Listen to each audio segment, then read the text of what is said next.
Well, they blew up all the chickens in Bonanza last night. Now they burned down the jobs board too. Down at the showdown, they're getting ready for a fight. Gonna see what them merchant boys can do.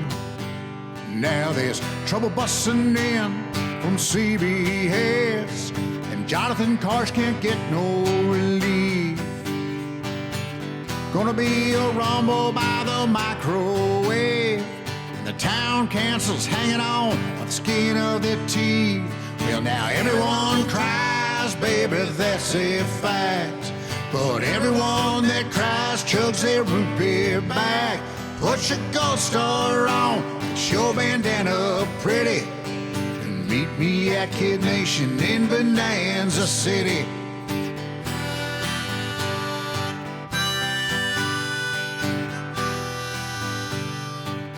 Hello, hello. Hi, welcome to Episode 1. Kid Nation Nation. Kid Nation Nation. The only Kid Nation podcast? Maybe the only Kid Nation podcast that's That made currently it past, going or made it past 2 episodes. I mean, I guess we're only on episode 1, so we don't know if we'll make it past 2 episodes, but Yeah, we have kind of low standards. We only have to beat 2 episodes, which is what the other Kid Nation podcast we found on iTunes. I wonder what happened to them. Yeah, do you think they just got bored of watching it? No. There's no way. It's an amazing show. There's no way they got bored of watching it. I mean, maybe they just ran out of, storage, disk space storage, and we're just like, Oh, yeah, no, they couldn't afford the cloud. I can't. I'll never pay for the 15 gigs more on Google Drive, even though I should. You should. You don't? It'd be a good look. Anyways, we should introduce ourselves. Fine. You go first. Hi, Internet. I'm Pablo Goldstein. I'm a writer. You can read some of my work at places like Vulture, The Cut, or Goldstein and Gasol. Oh my God. I didn't know we were doing a resume credit thing, but I guess I'll do it. I'll play along too. I'm Stevie Anderson, host of What's Your Sign and also the Shaiterian Collection, and just an online person. And this is a subject that's near and dear to my heart. I'm really glad that I could share my love of Kid Nation with, spoiler alert, my love, Pablo. Yeah, spoiler alert, we're lovers. Yeah. This will be really traumatic to listen to when we eventually break up, but we're just going to go for it. And yeah, I'm going to get episodes 1 through 5. This is basically our rumors, Fleetwood Mac. And our cat is Christine. Was Kid Nation, when was the first time you saw it? Was it when I showed it to you? I was vaguely aware of it in the fall of 2007, which was my senior year of high school when it first premiered. I can't believe you're I can't believe you're a high school year younger than me, by the way. It still pisses me off to this day. And I just had to say it now. Yeah, it's super gross. Anyway. 3 months older than me. Stop. Anyways. It's Hollywood, Pablo. Please don't age me on recording. So, yeah, no, it was I did not see it when it was originally on the air. The first time I saw it was when we watched it together, I think 2 years ago. Mm-hmm. Maybe it was, yeah, I guess it feels like it was a while ago, because watching this episode did feel very fresh again. Yes. It didn't feel like I just watched it. It was the first time I ever watched Kid Nation. Oh my God. Yeah, this is Which after you watch a show that's this amazing, you hope I hope that the next time I watch it, it feels like the first time. I was a little afraid, actually, because when we decided to recap this, since there really is, shockingly, not really. I mean, I know we joked about the 2-episode podcast, but there really isn't a good database info of Kid Nation. No. There's a couple articles written here and there over the years. I mean, it's been a while. It's been now 13 years. Shit. But 13 episods. But what we're trying to do is really a comprehensive episode by episode recap that will get real deep into the lives of the children who inhabited Bonanza City, aka a real deserted place in New Mexico that they took the children to, which allegedly the stone, which we didn't see it yet in the first episode, so this is kind of insider information. Allegedly that stone or plaque or whatever they earned for being the best pioneers ever is, I guess, still out there, but I almost just don't believe that at all. Oh, I believe it. But we're getting a little ahead of ourselves. We should probably explain just what the show is to anyone who hasn't had the privilege of seeing it, or is maybe going episode by episode with us. So Kid Nation, if you want to watch along, right now it's on YouTube. I mean, I can't guarantee the future of it or where it will exist on streaming. It's been on YouTube for like 10 years though, so I think CBS doesn't care about, even though they should, because there was a lot of controversy behind the airing and production. I mean, obviously there's been probably tons of changes of hands of management and development and CEOs and whatnot at CBS since. But Kid Nation, it came out in 2007. It is about 40 kids with parents who don't know what they were signing. A lot of homeschool parents that didn't know what they were signing up for. And basically they're fucking schlepped out to the desert to like restore this pioneer town, but there's also these undertones of like restoring society and learning what hard work is and learning about the class and and what a dollar really means. It was kind of like a mix between Lord of the Flies and Animal Farm, because as you guys will see, this show really stressed like the class system. Yeah, it's basically like if Bernie Sanders was the VP of development.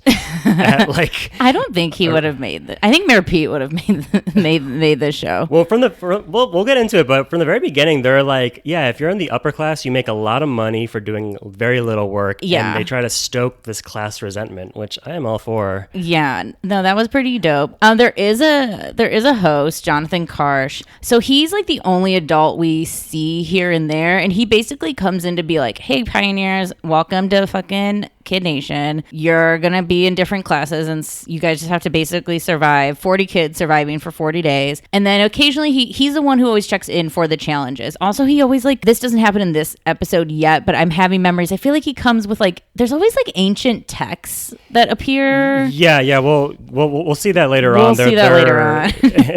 But yeah, should we jump into this first ep? Yes, except I'm kind of pissed that you didn't ask me the first time I saw Kid Nation, and sorry. I'm just gonna. Was it during high school or college for you? Because you're a year older than me. God. School. Did it come out? It was 2007, wasn't it? Yeah. Oh my God, was I in college? Oh God, I technically was, but I have like a very fond. Oh. You know what it was? I have a really fond memory of watching it with my grandma, like coming back home on the weekends. You know, like it seems like a Sunday night CBS show. And I'm pretty sure we had like DVR then, so like that would make sense if I feel like my grandma would stock up on EPs, and then we'd watch it, eat like Campbell's chicken noodle soup. Nancy loved Kid Nation. Hell yeah! I mean, grandparents. This is for grandparents. CBS is for grandparents. Yes, correct. Also, if like anyone wants to hire Sarah, like we would willingly probably go. But it is like grandparent content. Hey, you just got kissed on the hand by a major CBS star a few weeks ago. Is that on CBS? Yeah. Wait, what was his name? We can say it. He'll be flattered if he ever gets stabbed. The very handsome and talented Shamar Moore. He would be a great host if this was rebooted. Oh yeah, no, he'd be great.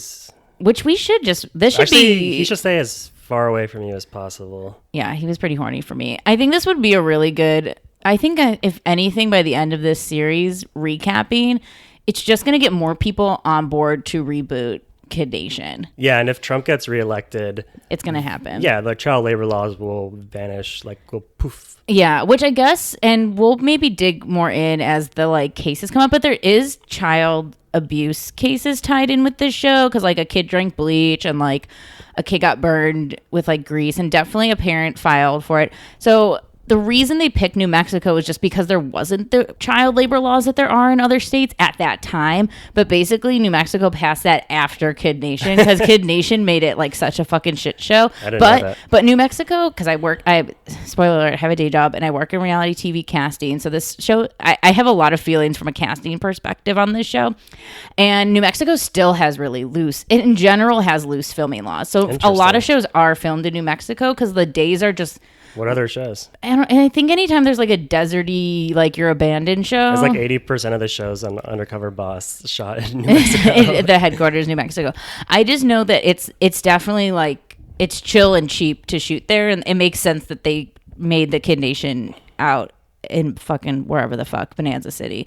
Why did they name it Bonanza City? Is that based on anything? Do you know? Is it the real name? It's the real town name, according to. It's a ghost town. The town was founded in the late 1800s. Okay. And then it was later rebuilt as a movie set. in the mid to late 20th century. And that's what it is. I mean, these kids are living technically on a movie set. Like, right. It's your classic Western town. And there's lots of Western motifs throughout this show, from like the music to the weird pioneer challenges they have to do. Yeah. Oh my God. I'm just like really excited for just to learn about all the post-traumatic stress that all these children are going to have. Like these, also the kids, just to give, I think the kids are age 8, like the youngest is 8 and the oldest just turned 15, which is Greg. We'll get into Greg. Greg is the fucking leader of the Kid Nation. Greg is awesome. I'm fully on board with Greg's leadership ability and skills. I always loved Greg, and I think I remember like hating Greg even on the rewatch. So okay, backpedaling, watched it in high school, and I've definitely watched it every 2 to 3 years since 2007, basically. And when I showed you, I was like obviously due for my rewatch, and then we got to see it together. So I've seen this series maybe 3 or 4 times. Okay, and this is currently my second time. Yes. Going through it. Yes. So to synopsize, episode 1. But before you begin, I tell just wanted to say something. We're not pedophiles. Yeah, no, we're not pedophiles up top. That's a it would be disclaimer. it would be a but step. I consider myself like a patriot. Like when it comes to Bonanza City, I didn't know this. I definitely stand for the flag and kneel for the cross. Okay. So I just want to say, I mean, this means a lot to me. It might not mean a lot to you, but I want to say the Pledge of Allegiance. And you don't have to join me. If you want to do it in the future, that's okay. But I just like to take 10 seconds to say the Pledge of Allegiance to Bonanza City. I pledge allegiance to the flag of the United States of Kid Nation and to the districts for which it stands, one nation, under Karsh, indivisible, with root beer and gold stars for all. I'm literally checking you into a loony bin like immediately. Is this what you do? Because I have respect for Kid Nation. Because you're a kid nationalist. That was scary. I mean, I told you about that kid when I was growing up. How one of my best friends was like mega Italian, like basically was a supporting character on The Sopranos, and her younger brother every night would say the Pledge of Allegiance before his prayers. I would see him because I'd walk by the hallway to get like, fucking Mr. Pibb from their like second fridge in the garage. And then I'd come back and I would see him standing at his bed just fucking saying the Pledge of Allegiance. Because I think what a dumbass. Does he not know you don't have to do that outside of school? Well, I think I don't know. He didn't. That was literally why he did it, because I would hear him. He would do the pledges of allegiances and then he would do the like Hail Mary, because that's what we would do in Catholic school. It was like part of the morning routine combo. Just so you know, I sat during this. Oh, you did? Yeah, I sat. Oh, wow. I sat from fucking baby school to 8th grade. I don't know if we did the pledge in high school. Scandalous. We didn't do it in high school. We definitely stopped it after elementary. I feel like they played like a picture of an American, because we had like the TV news. I can't believe I wasn't a fucking morning TV news high school anchor. Yeah, your kids news. Kids Nation news. I could have been on fucking the morning show on fucking Apple if I had played my cards right. The Billy Crudup character. I'm Crudup. But I think they would just play like a GIF of the flag, sort of like the one Trump put up for World War III, and then like they would just play it, but no one stood up. Oh yes, the low quality PNG file. You guys listening to this, if you remember back to the last week of December when we almost went to war with Iran. Yeah, this is also like a little time capsule. Spoiler alert: we're taping this a little ahead of the time. A little bit, not too much. But any fucking way, episode 1. I'm trying to be a leader here. Also, who said this in the show? I can't remember. I think it was Mike. Okay, Mike is such a fucking asshole in this episode. So we should introduce the leaders of the town council. Okay, no. What we should do is Jonathan Karsh is standing in the middle of Bonanza City, and his whole intro to the first episode is like, hey guys, I'm in this pioneer town, and you know what? The settlers like didn't really do a good job, and that's pretty effed up, right guys? And then zoom out. So we're gonna redo this kids style, and that was like literally the introduction. Yeah, it's just like we're gonna see if kids could do a better job. They like kind of like did a fake out to rebuild this society, but it's also a movie set, as we so like there's like shanty, shacky, saloony, dusty, whatever. Yeah, but off in the distance there's a school bus containing 40 children, rich, poor, city, and rural. I guess there was The four genders. I guess there was 36 children because they fucking helicoptered in. Oh, yes, you're right. The team leaders, which I did not remember from this 4th or 5th or 600th watch that I did, which I thought was really weird. I wonder if that was like an after the fact decision of like, oh, should we have like leaders, or were these like, or for me as a casting person, I was like, oh, was this like last minute rush casting where these 4 kids were just like, oh, and then they just signed the whatever paperwork. it was brilliant because it really foments this like class warfare mentality with all the kids who are like, wait, who are these 4 kids who just helicoptered in?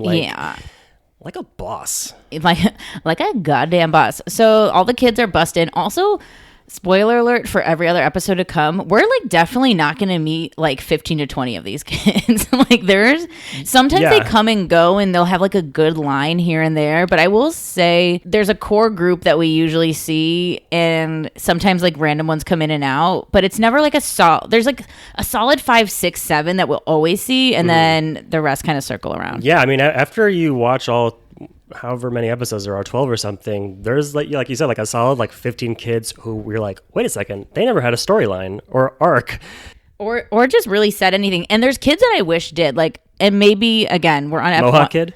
I love the Mohawk kid. He did have one good line in this. Well, we'll get to when they have to make like their Sophie's Choice later on, which they do every episode.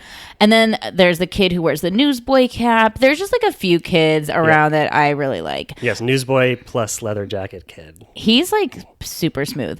But the leaders of the town council, the ones who get flown in, yes, they are 11-year-old Mike, who's a Boy Scout. Yeah. He's kind of he gets on people's nerves, as we'll see. Also, I guess trigger warning, we're going to be talking about children, but it was on a TV show, so it's fine. So obviously. Yeah, these kids are all 48 now, so it's okay. Then next there's 10-year-old Taylor, and she is a pageant queen, and she is like straight out of Central Casting. Yeah, she's perfect. Reality villain. She's amazing. She's like got huge teeth and is like has the most classic Southern USA accent, and she's just a pageant. Well, she's a pageant girl, so she's amazing.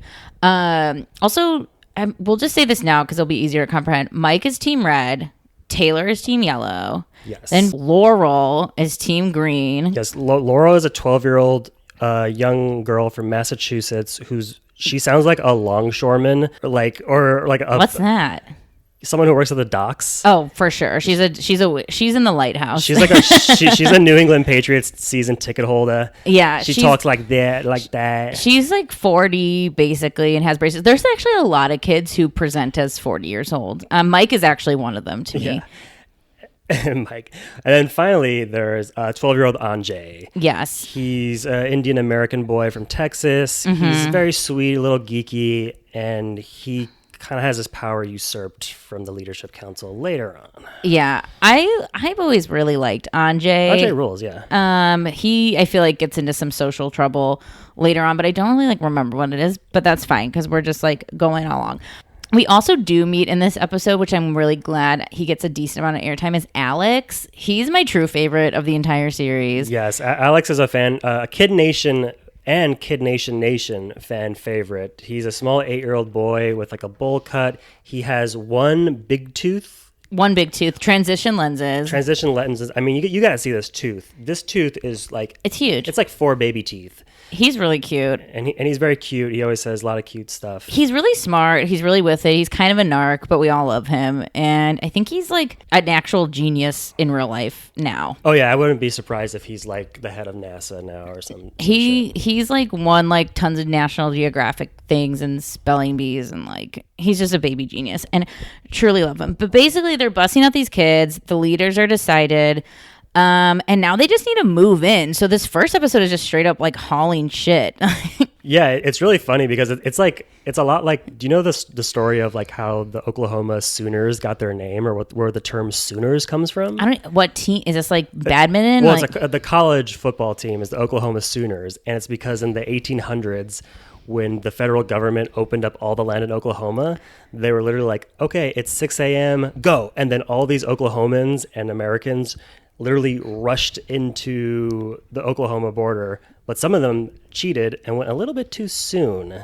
Oh. And that's kind of, it reminded me of this because you have these kids literally pulling these wagon trails filled with supplies and live animals. Oh yeah, they had live animals, which I which I truly forgot that they're like in charge of handling creatures and feeding them and probably moving their shit around. I would assume that's like what farmers do. So they're hauling shit. Also, we have our first injury that is on camera. Yeah. Which is DK. He pulls a muscle. He pulls a muscle. It seems like he's faking it. I get a vibe that DK was an actor. Really, a child star. He just really looks familiar. I feel like he's been in commercials, and we do know that there are child act. The only parents that are signing off on this are parents that are either very wholesome and believe in the cause and are kind of homeschooling because then their kids don't really miss any school, and then also the actor kids who are like, of course, like this is a great move for my kid's career. So I think there's gonna be very rare few just like regular, degular, schmegular, like, oh, sign off, this is fine, kids. A lot of them are probably going to have one of those two stories. So DK is hurt, but Greg... And that leads to one of the first real conflicts. Mm-hmm. Greg versus Mike. Fucking Greg. Greg also saves DK. He, like, throws him on his back. Greg is, like, a grown man. Well, here's the thing about the show is that these are children. Like, there's 8-year-olds and then 15-year-olds. And the 15-year-olds can literally, like, pick up these kids and pick them and pull them. And crush their skulls. Needed. Yeah. Yeah, Greg is, like, clearly older than... the 8-year-olds look 6 years old. Yeah. And Greg is, like, a prototypical, like... Southern California or Nevada, like skater dude. He's 15. This is 2007. So picture the beanie, the hoodie. Yeah, the floppy braces. Hair. So Greg's from Nevada, just so you know. They do try to get like a good sampling of everybody kind of. And he kind of gets in a fight with Mike because Mike, as the leader, is just yelling at his fellow kids to just pull the train while Greg is like, hey, can you please help us pull this train, bro? Did he say please? Probably not. I'm paraphrasing. Okay. I was going to be like, I don't think Greg was like that nice about it, but because none of the kids are that nice.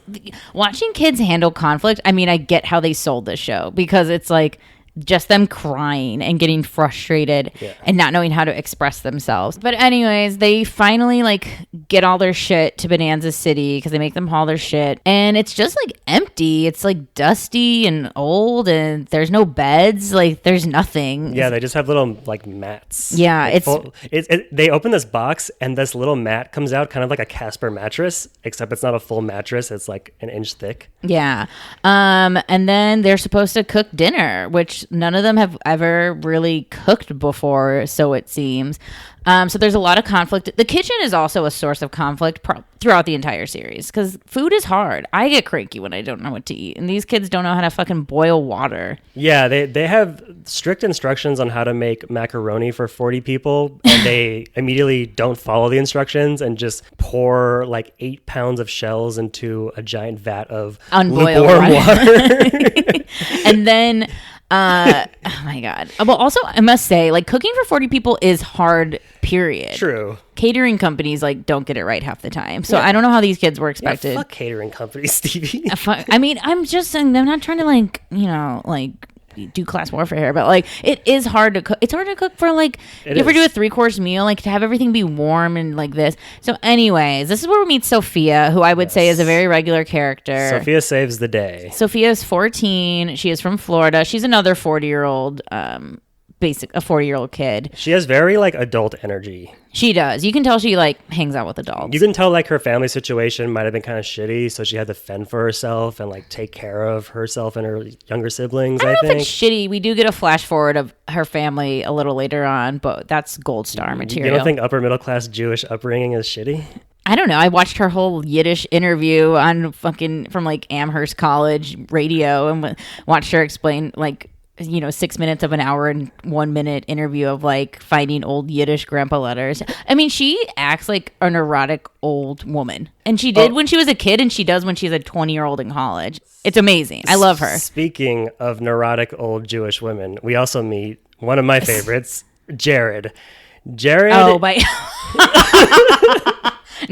Okay, not who I was expecting, but is 100% that description. Jared, if you've never met him, well, Jared is a young 12-year-old Jewish boy, very neurotic, and he talks like a 58-year-old Jewish aunt. He's very worried about you. He just wants to. He's also from Georgia, which is interesting. Is he? Oh yes, my God. He's 11. Hey, sorry, I had to. There are a lot of Jews from Atlanta. As we learned. Jared is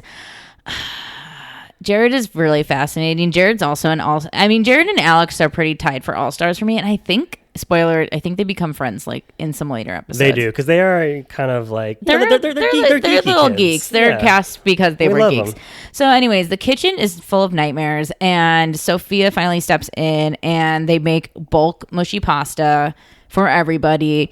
First she throws it on the ground. She throws it outside of the ground. Like, in movies, in Western movies, when a poker player gets caught cheating and they throw him outside of the window. Right. That's kind of how the macaroni and cheese was tossed. Yeah. I don't know why she tossed, they're kids. This is the thing. When you start to try to rationalize why they do anything, it's like, oh wait, this doesn't matter. If you ever have a question, just remember those 4 words. It's Kid Nation, baby. And this is also the part where is having a pretty tough time compared to the rest of the council members. I just missing home, and I just miss my own bed, and getting to eat protein and meats and all.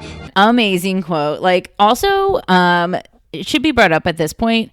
Drink if you ever hear George Bush mentioned, because it is a constant father shadowy figure in the eyes of all these 2007 children that George Bush is straight up watching them when they sleep. He's like a demigod, basically. There is something, it really was there's a lot of George Bush talk throughout the show, and I think there is a lot of it rooted in the pitch of during unstable times, yes, can kids come together, times of divisiveness, and make a nation united, you know. So it is very that. So please drink if George Bush is mentioned, which he always is.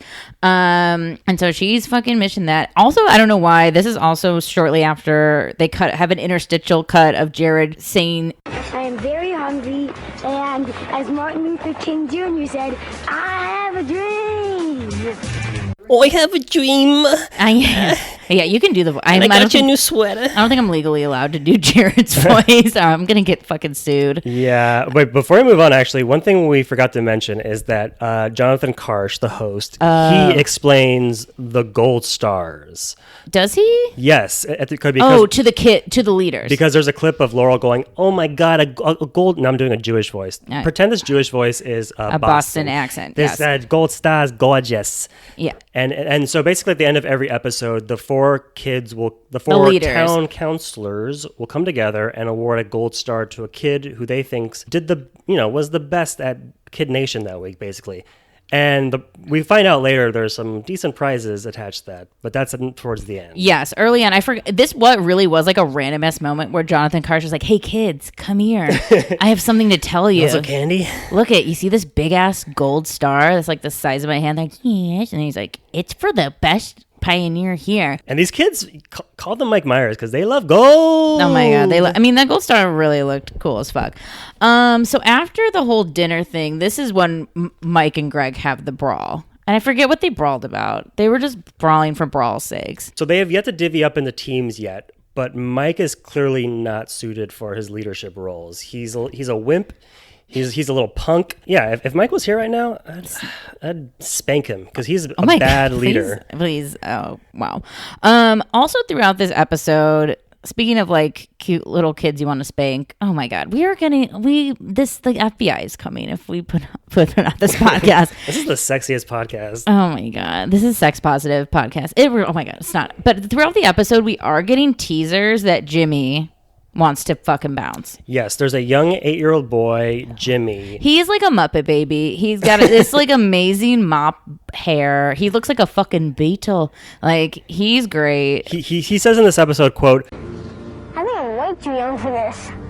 I'm too young for this, which was really he was not wrong. He says it earlier, when we first meet him on the bus, and then it's kind of cut in. Also, this is a long fucking episode, I must say. Yes, this episode on YouTube, no commercials, is 57 minutes, whereas most episodes are 42. So this episode might be a little long. Yeah. So we learned. With us. And it kind of weaves all over because there's a lot of kids and there's a lot of stories, and I think they also didn't know where the fuck this was going at first. So Jimmy's whining he wants to fucking bounce, which makes sense. He's 8 and he's like, I'm too young for this.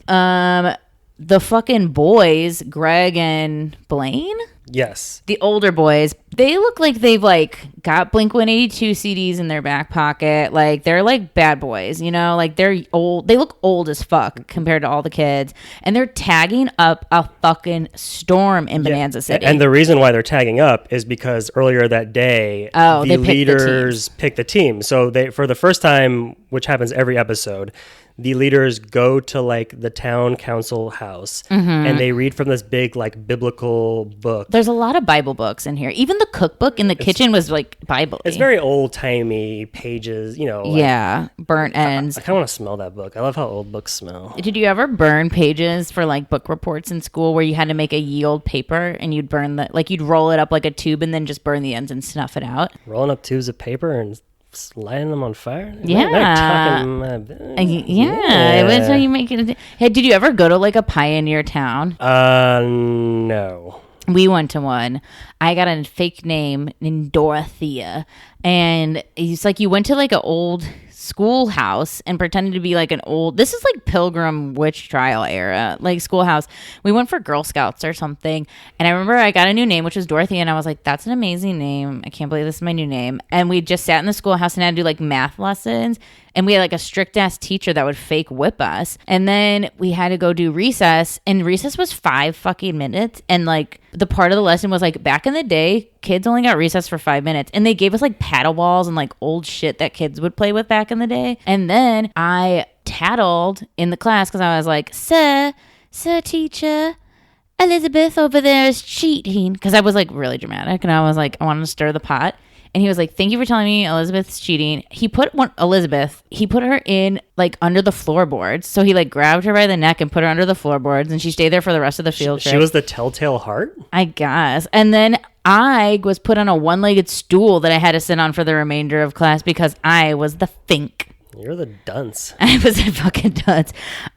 So anyways, that's kind of like the same vibes that they're going for in here. But yeah, so the holy book tells them that they have to split into 4 teams. The red team, blue team, red team led by Michael, blue team led by Anjay, yellow team led by Taylor, green team led by Laurel, who's very happy because she says, I'm 100% Irish in case you couldn't tell. So they then pick teams just based off vibes. Well, it was just vibes. Which leads to some conflict because Mike basically picks all the other nerds. Yeah, well, this is the general team structure. Red is kind of like your hodgepodge kids. I feel like it's just baseline, like it's your regular kids.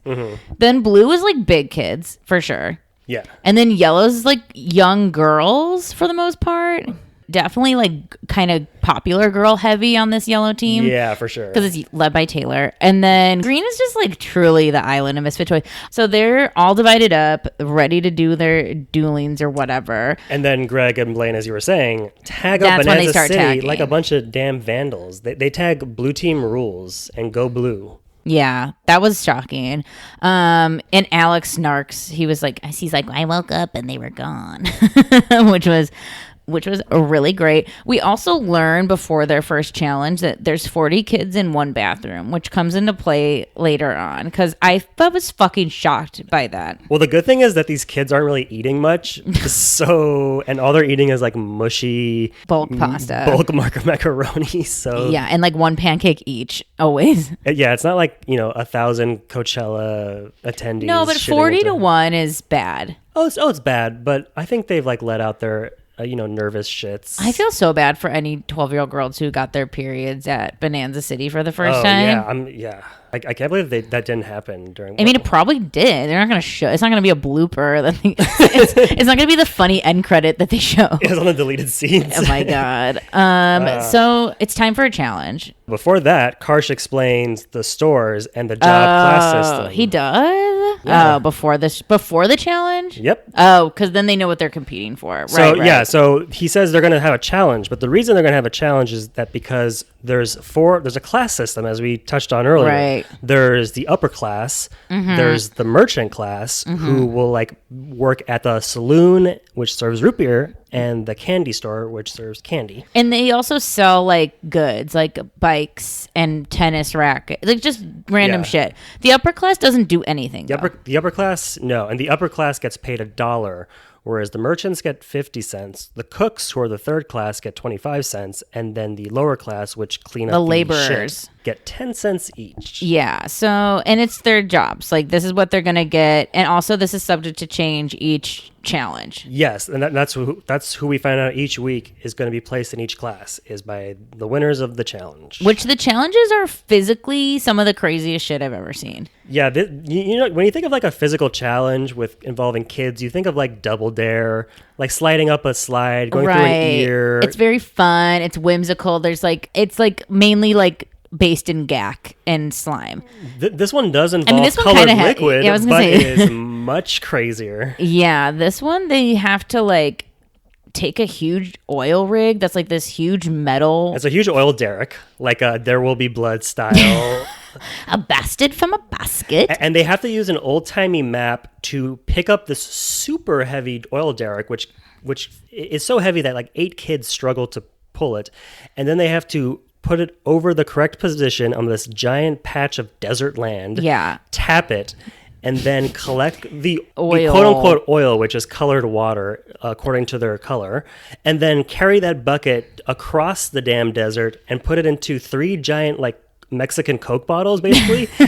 And even though the segment takes about 2 minutes, you can tell that these kids were at it for like 2 hours. No, it was an hour. It was an hour long. It was an challenge. hour. Yeah, no, there's a 60-minute countdown clock because Yeah, that's right. even though the last team has to finish because they get each place that they come in determines their class, and then if all of them finish, then they get to pick between a 2 prizes finale. Yes. Which is. Yes. There's lots of like stakes going on here.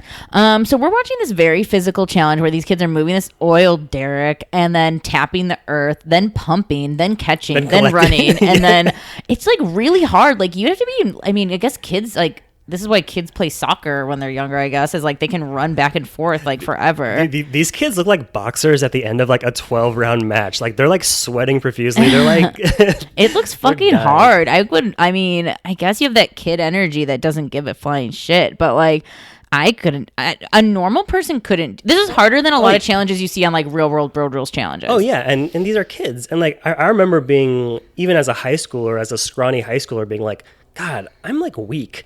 I don't like being weak. And these are like 10-year-olds. Yeah, they're really going for it. Which is why if you have, the 15-year-olds like Blaine or Greg, cool guys, strong men. Cool guys. But surprisingly, the blue team comes in second place to Mike's red team. I mean, the red team is like, I would just say they're your salt of the earth kind of team. Like it's just a solid team. You probably like odds are blue and red are, spoiler alert, they're going to be the mainly high placing teams the whole rest of the season. To put it in a context that you, Stevie, would understand, the red team are kind of like, I don't know, the 2010, 2011 Memphis Grizzlies, the grit and grind Memphis Grizzlies with Pau Gasol and Zach Randolph, whereas the red team, little more flashy. They're kind of like, the LA Clippers of 2010, 2011. Blake Griffin, Lob City. Okay, we get it. You're straight. You don't have to prove it any longer. Ooh. Oh, okay, here, let me put it in terms you can understand. The red team is like the Cher Horowitz of Kid Nation, and the blue team's like Dion, which is like technically a better character, but obviously Cher gets all the showtime because she's the white female lead. And then Dion is a better character than Cher Horowitz? I think so. I think everyone agrees that Dion is like the secret star. She was like badass. She had a boyfriend. She's getting laid. Dion was cool. Cher was disagree. Cher was thirsty. I mean, the real standout is Ty, who is probably like the green team, and then I don't know who the blue team is. Fucking Mrs. Geist. So yeah, they went like they get all their rankings. So the red is the upper class, blue is the fucking the merchants, yellow's cooking, and then the Green is the laborers. The green finished with like literally 8 seconds to spare. It was 24 seconds to spare. They suck. They come in under the wire, but since they did finish, we do get to pick between the 2 prizes. And so this is going to be the format for basically the rest of the show is Jonathan Karsh is going to be like, good job, pioneers. You've done it again. Now, time to pick a prize that your parents would be proud that you picked or something that only kids could choose. It's supposed to make them... They're like, please pick the obviously dumb prize. So the one prize they could pick is 7 more porta potties, which is great. Like they're gonna get diseases if they don't. Yeah. And the other one is a TV. And also, it's not like a brand new 2007 HDMI HD TV. It's a straight up like 1950s thick TV with It's like not a small 50s TV. Rewatch it. All right, I'll is rewatch it. I'll rewatch shit it. TV. So they get to pick between. Also imagine all 40 kids crowded around that TV, Having to choose, and also there's no like streaming, so you'd have to like watch whatever's on. They probably don't even get signal. They out probably there. just get CBS. They have to watch like NCIS's first season. I was gonna say God friended me. That doesn't come out till later.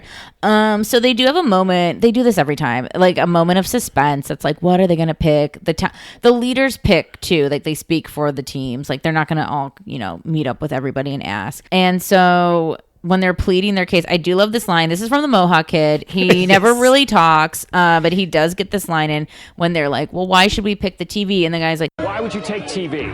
Well, because let's say that there's a tornado coming this way. How in the world will we tell? well, if there's a tornado, how can we not tell if we don't have a TV? And I was like, that was fucking awesome. That kid's so stupid. Like, like rarely on this show do you get like true stupid moments from these kids, and I loved it. But also, it reminded me of like when a kid's trying to plead to his mom, like, "No, mom, I need the Game Boy Advance because it will help me. It will help me study. When I go to Bible study on the drive there, it'll be better." Yeah. It's very much in that vein of like desperate 8-year-old stupid kid. Yeah, it was mode. great, but they go with the outhouses. Sorry, Mohawk kid. I don't know how else you'll find out a tornado's coming to Bonanza City. Yeah. It won't be the green sky or the change of weather. If the entire crew has left, including Jonathan Karsh, the tornado's coming. So they go with the outhouses. This is also soon after we get an amazing quote. It's also nice that we don't really have to wait in line for like 3 hours. Yeah, that would like hurt your colon a lot. I mean, really standout quotes all around from the Kid Nation family. And so now they have the outhouses, and now we're just kind of getting a little day in the life of Kid Nation. Yeah, it's the first day of all the kids with their new class system. Right. So Yellow Team cooks breakfast.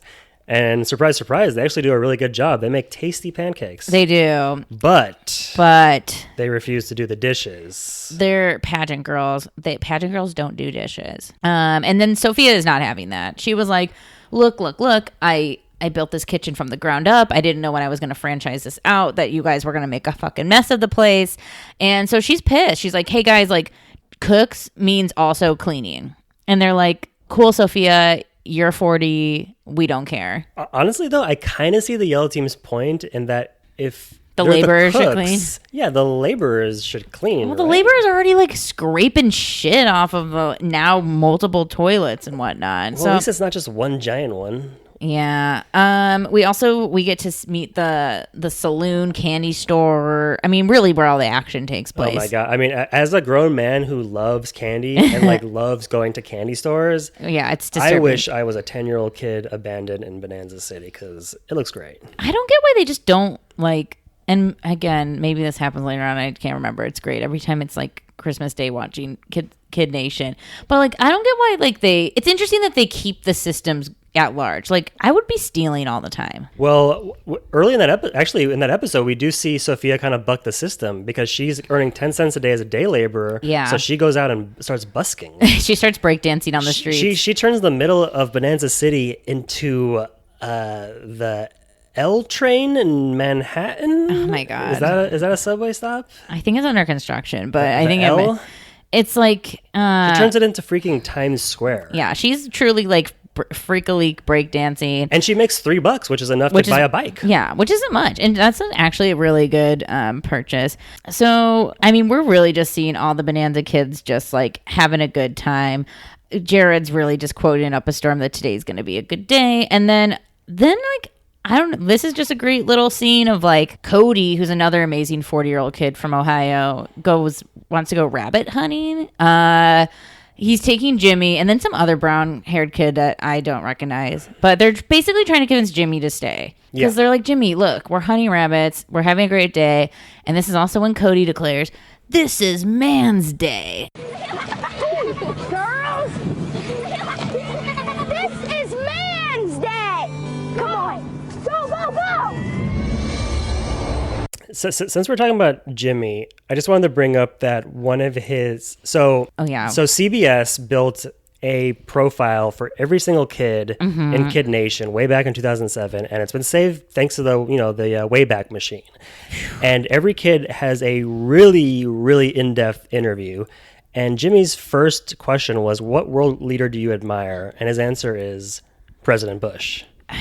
I mean, single time. Oh yeah, and there's some gems in this interview. I mean, they ask him, "Is power a good thing?" And he says, "Quote, it is good to have power yourself because you can control people and things." Wow. I wonder who he voted for in 2016. Oh my God. Speaking of which, he was asked, if you were in charge of immigration, would everyone be allowed to enter the country? And this is the 8-year-old Jimmy's response. No, I would put a tall electric fence around the border of the U.S. and an invisible electric fence above that one so no one could see it. Only with people with USA licenses could come in. Illegal immigrants would be brought back out of the USA by the Army. Jesus. I think Trump got his immigration policy from Jimmy's from the Wayback CBS Machine. bio. Wow, it's like Jimmy doesn't eat world. Jimmy blocks that world. Oh, Jimmy eat world. Oh, Jimmy beat the eating that Jimmy world. He love it. So the rabbit hunters are like, "Please, Jimmy, stay," and Jimmy's like, "I'm too young, bitch," and they're like, point made. Which was a pretty cute, crazy scene to see. I really wanted to see them like actually kill an animal. And then I guess it's just time for the council meeting. Yes, the big finale. A lot of stuff goes down. This is what they do every episode. So basically, format being like, we meet the kids, probably a little bit of drama ensues, then it's challenge time, then a little more drama ensues, then it's council meeting. Bada boom, bada bing. So the 4 leaders sit at the top of the stage, and Jonathan comes in to hold court and is just like, "Cool, like, welcome to the council meeting. Anyone have like issues with the council?" And Sophia is not afraid to make some noise in this meeting. Dishes. She is like, "Look, the dishes are not being done, and if the council should fucking step their pussies up and make sure these dishes get done." And then the council was like, "Okay, Sophia, we hear you, and we're trying." Yeah, was it even resolved? I don't think anything was solved. No, they just said, "We're going to try." I mean, it's also, and early on, Michael is like a grunge kid from Washington, and he has long hair. Earlier during the whole dishwashing, kind of yelling, everyone's pissed breakfast scandal, he gets on a little table and is like, guys, chill out. It's day like 2. We're figuring it out, and it might be bumpy, but we're figuring it out. Jobless. Yeah. 420 blaze it. And then all the kids are like, "Wow, Michael's like pretty dope." So the council is just like talking about Bonanza City, what's popping off. Did Jimmy bounce before they did the gold star? No. After the dishes, Karsh then asked a question that he will ask in every episode of Kid Nation, which is, do any kids want to go back home to their mommy and daddy? Yeah, and then Jimmy raises his hand like a little salamander. He couldn't raise his hand faster. It was like, me, I want to go home, please. Yeah, and he's like, "Jimmy, what's up?" He's like, "I'm too young, and I gotta go." And it was like, okay. And they're like, "Oh yeah, that makes sense. That's logical." Yeah, and everyone's like, "Jimmy, nice knowing you. Deuces." Jimmy was cute. I don't like his like very like Republican-y webpage, but what can you do? Yeah, I'm not a fan of his geopolitical views on foreign policy, but other than that, Jimmy's a little cutie pie. He is a cutie pie. We'll miss him. And also, I must say, I kind of moved to Dip first. He did it right. He was like, "Okay, I get it. This fucking sucks, and I'm going to get my airtime for being the guy that leaves first." He did, but in leaving, he did not discover what the kids win by getting the gold star. He doesn't understand currency. He doesn't understand. He said that he's going to put an invisible electric fence over an electric fence. So they're like, "Okay, it's gold star time. Look at this big honking star." And so the 4 council members, they like do a little huddle up in front of everybody. It's very awkward. They're in a front-facing table, so they can't really It's huddle. not much to. Yeah, they don't go like to like the. What's like the room where you make decisions about war and stuff? Situation room. They don't have one. They just have to be out. They have the saloon. They have the solution room. And so they vote, and it goes to Sophia, who was like just bitching about the console. Do you think that was hush money? I felt like it was. This is what I love about the town council is that it's very close to how real city councils work in big in big cities. Yeah, they were like, shh. Like I just recently learned that the LA City Council votes unanimously on the same thing like 95% of the time, even though they're a mix of Dems and Republicans. Mm-hmm. Anyways, this is turning into LA Podcast. We got to bring it back to Kid Nation Nation. Kid Nation Nation. So Sophia gets it, and she's like, "Wow, it's an honor just to be nominated, and thank you so much." And they're like, "So Sophia, like, this is like a $20,000 gold star. It's worth its weight. It's worth its weight in gold." That's Karsha's catchphrase. He loves saying it's worth its weight in gold. And she's like, "Are you serious? Do I get to call my mother?" And then like, "Yes, Sophia, you do." And yeah, when you win the gold star in Kid Nation, you get to call your mommy. You get one free call and $20,000. Worth it. So she calls mother. She calls mother in Orlando and is like, Mother, you won't believe the news.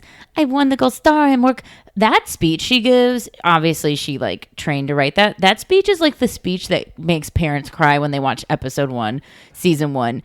Only season of Kid Nation, because she's like, "Mom, I won the gold star. All the kids voted for me, and we're making our own food, and we're making our own town, and we're really making it, Mama." Yeah. And it was like, oh my God, Sophia. It was very theatrical. I mean, well, we know Sophia is an actor in New York right now, and she was a theater kid back in the day. It makes sense. Sophia's great. I really like her energy. She's like, even though she is an actor kid, she's not like too annoying about it. Yeah, so far I don't remember how her arc goes about for the rest of the season, but in episode 1 she's definitely she's just a likable. She's a top 5 kid. She's a top 5 kid. She's just a likable, realistic ass person. And so yeah, I mean, she even says like we're making our own Kid Nation. Like, great, she got it. And then there's always funny end credits. There's just 2 kids slapping each other with T-shirts on the fucking text end credits. Which is the most realistic thing. Speaking as like a former kid boy, like that's all you do. Like 90% of the time, you're just like, you put your backpack on your belly and then slam into each other and say you're sumo wrestlers. Okay, girls do this too, by the way. They slap each other like sumo wrestlers? Yeah, we fuck each other up. We trip each other. We tie shoelaces and spit gum and slap shirts and pants each other and chew like tobacco and chew tobacco and go home to our wives. So that's it. Who's like a goal? Like so far, it's episode 1. We have a lot more kids to meet and get acquainted with. Yes. But as of now, like who's like top kid? Who's like I would vote them off immediately. Like who would you give a gold star to in this episode? I mean, I would give a gold star to Jared, just because he brings so much. He brings entertainment value to this town. He's the court jester. Yeah, he really is fucking like truly office rocker. Like when you think about building a new society and you're like, okay, we need to have someone who knows medicine, someone who can build a house, someone who can blah, blah, blah. He is the one who's going to make it fun to be around. Yeah. And also I think he's going to give me a present because he reminds me of a 60-year-old Jewish aunt. Yeah. I think I would probably give my gold star to Mallory. Mallory, we haven't mentioned yet. Mallory's very tiny 8-year-old. Oh, she always wears the blue bandana and she always wears a giant Coke. And she looks like a old Polish lady that would sell you cigarettes on the side of the road. Yes, and Mallory, she's like literally like the size of a mouse. Mallory is Thumbelina. And I don't know. Mallory's just like almost like the ghost in The Shining. Like I love her presence. Does she really exist? Does she really exist? Does she do anything? So I think that. But you know what? In all seriousness, I think Sophia well deserved that gold star. Sure. But Jared is hilarious. No, Jared is hilarious. But I'm saying as far as like laboring and doing stuff, I think it made sense that Sophia got the star. Yeah, I would give it to Sophia. And runner-up, I would give it to Greg. Mm-hmm. Just because I like that Greg, kind of pushes buttons and, challenges Mike for the leadership. Yeah, I mean, Greg's like always kind of around, so he's fine. But also like he's a fucking he does like posture. He does like instill fear in the kids, and I don't really like that about Greg. He is kind of a bully, but Mike is also a bully. If you remember, Mike gets into his face and yells at Greg's face. And that kind of sets them off. Yeah. And then from there, their relationship is unsalvageable. Yeah. Also, spoiler alert, I know HBO is doing like a new series with Adam McKay and for Parasite, and this is actually it. No one wanted to let everybody know that this is actually all the class warfare that you really need to see. Also, I mean, really, now that you think about it, so many of them like big movies and literature and TV shows that are coming out now around class, Kidmations is really poignant in all of that, because it really was touching on all of it before we even gave a shit about it. But I don't even think it knew it was talking about this necessarily. I think they wanted to teach class to the kids to keep them fighting, but I don't think it was really commenting on it as like a whole. No, but it ended up being a happy accident. And on my first watch of this, I was shocked by the amount of like class-based warfare this show revolves around. I thought it was just kids doing fun little games and getting into trouble. Yeah, no, they will end up probably. I'm surprised no one actually got murdered. Well, we don't know. We don't. There's a lot of kids, and we're not going to spoil any episodes, so we don't want to say if any kids got killed or not. And even if they did, we wouldn't notice. There's truly so many kids in the Kid Nation. That's it. And I think we saw like a little sneak peek of, because at the end of the YouTube episode, they'll kind of tell you like what's coming up next. And I mean, it's just going to be more class warfare, more challenges. More serious physical challenges. We're really just building the rapport with the town and kind of getting to know all the kids and figuring out who you like and what you like about them. So yeah, watch Ep 2 along with us. And we'll see you in Bonanza City. See you in Bonanza City. I see me here tonight in Bonanza City. Will the Kid Nation in the last night.